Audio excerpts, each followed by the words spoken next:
Zoology world में आपका स्वागत है, जहां हम आपको पृथ्वी के सबसे रोचक जीवों से मिलाते हैं। आज हम आपको मिलाने जा रहे हैं एक छोटे लेकिन बेहद अद्भुत जीव से। ये है प्लेनारिया।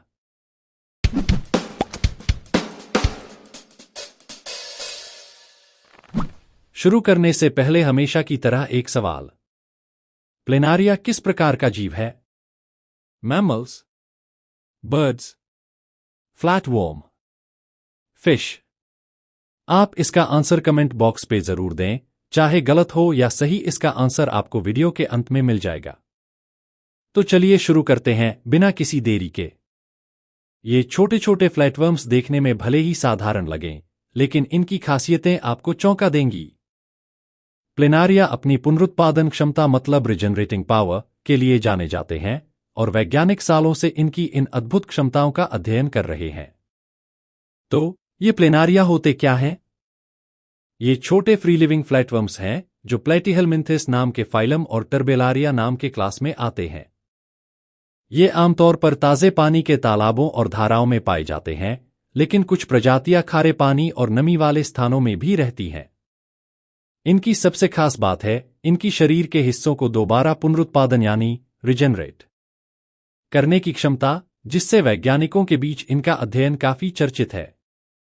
आइए अब इनके शरीर पर ध्यान देते हैं। प्लेनारिया का शरीर बाइलेटरली सिमेट्रिकल यानी दो तरफ से समान होता है। अगर इसे बीच से काटा जाए तो दोनों हिस्से एक जैसे दिखते हैं। सिर के सामने दो आंखों के धब्बे होते हैं, जिन्हें ओसेली कहते हैं।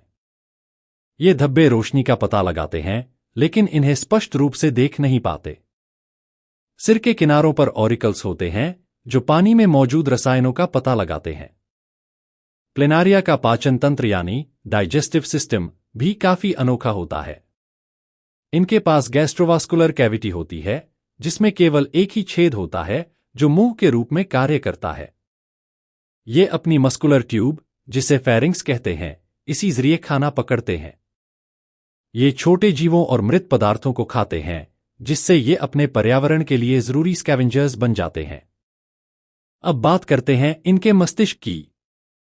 प्लेनारिया का तंत्रिका तंत्र बहुत सरल होता है, जिसे सीढ़ी जैसा तंत्रिका तंत्र कहा जाता है। दो नर्व कॉर्ड्स इनके शरीर के साथ चलते हैं और उन्हें ट्रांसवर्स नर्व्स जोड़ती हैं। उनके आंखों के धब्बे भी रोशनी और अंधेरे का पता लगाते हैं, जिससे इन्हें फोटोटैक्सिस यानी रोशनी की ओर या उससे दूर जाने में मदद मिलती है। अब हम आ गए हैं सबसे मजेदार हिस्से पर, पुनरुत्पादन। अगर प्लेनारिया का कोई हिस्सा काट दिया जाए तो वो हिस्सा अपने आप नए शरीर में बदल सकता है। यह सब प्लुरिपोटेंट स्टेम सेल्स यानी नीब्लास्ट्स की वजह से संभव होता है। ये खास कोशिकाएं किसी भी प्रकार की कोशिका में बदल सकती हैं, जिसकी प्लेनारिया को जरूरत होती है। प्लेनारिया लैंगिक और अलैंगिक यानी सेक्सुअल एंड एसेक्सुअल रिप्रोडक्शन दोनों तरह से प्रजनन कर सकते हैं। अलैंगिक प्रजनन में ये बाइनरी फिशन के जरिए अपने शरीर को दो हिस्सों में बांटते हैं और हर हिस्सा नए जीव में बदल जाता है। साथ ही ये हर्माफ्रोडाइट्स होते हैं, यानी इनमें नर और मादा दोनों प्रजनन अंग होते हैं। लैंगिक प्रजनन के दौरान ये शुक्राणुओं का आदान प्रदान करते हैं और निषेचित अंडे कोकून में रखते हैं। प्रकृति में प्लेनारिया स्कैवेंजर्स की भूमिका निभाते हैं, जो पानी में मृत पदार्थों को साफ करने का काम करते हैं।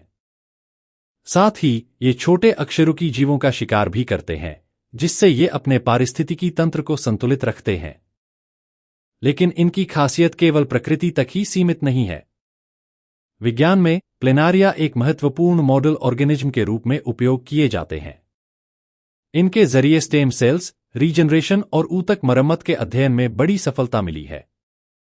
इन छोटे जीवों से वैज्ञानिक ये समझने की कोशिश कर रहे हैं कि कैसे इंसानों में भी इस तरह की पुनरुत्पादन क्षमता विकसित की जा सकती है। तो अगली बार जब आप किसी तालाब या धारा में एक छोटे से कीड़े को देखें, तो याद रखिए वो एक प्लेनारिया हो सकता है, जो प्रकृति का सबसे लचीला और रहस्यमयी जीवों में से एक है। इनकी सरल संरचना, पुनरुत्पादन की शक्ति और वैज्ञानिक महत्व इन्हें वाकई अद्भुत बनाते हैं। तो बात करते हैं आज के सवाल का, और इसका आंसर है फ्लैटवर्म। देखने के लिए धन्यवाद। अगर आपको प्लेनारिया के बारे में जानकर मजा आया हो तो हमारे चैनल जूलॉजी वर्ल्ड को लाइक करें और सब्सक्राइब करना न भूलें। मिलते हैं अगले वीडियो में।